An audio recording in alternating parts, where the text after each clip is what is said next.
Ashama harka fuune ilmaan Oromoo hordoftoonni walgarree chaanaala walgarree shoowuu fi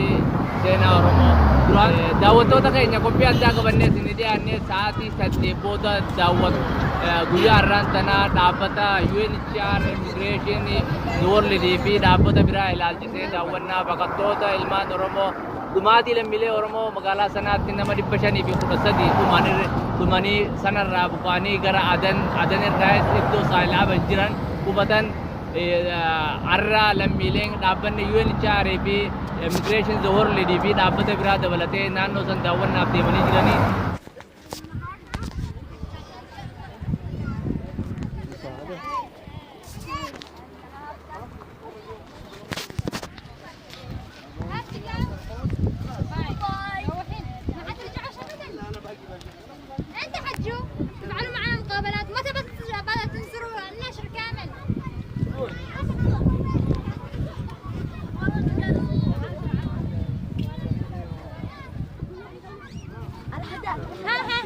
ما تنشروهاش الأحداث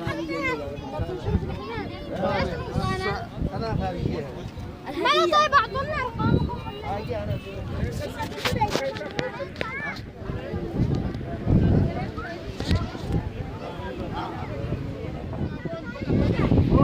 عادي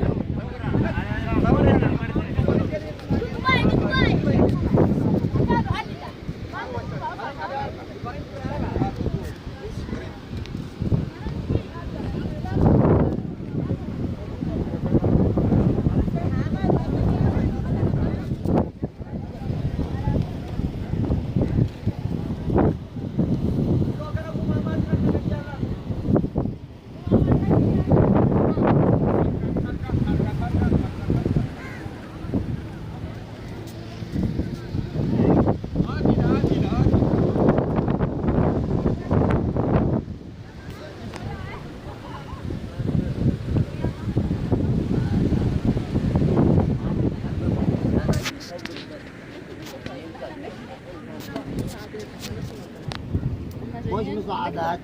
نحن ما نشيل مساعدات هذا نشيله بس ايش فايدة؟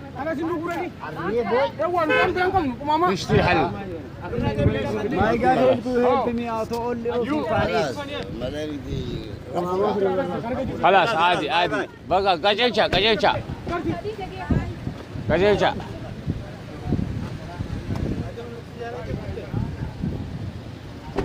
انا ما ورا ابتليت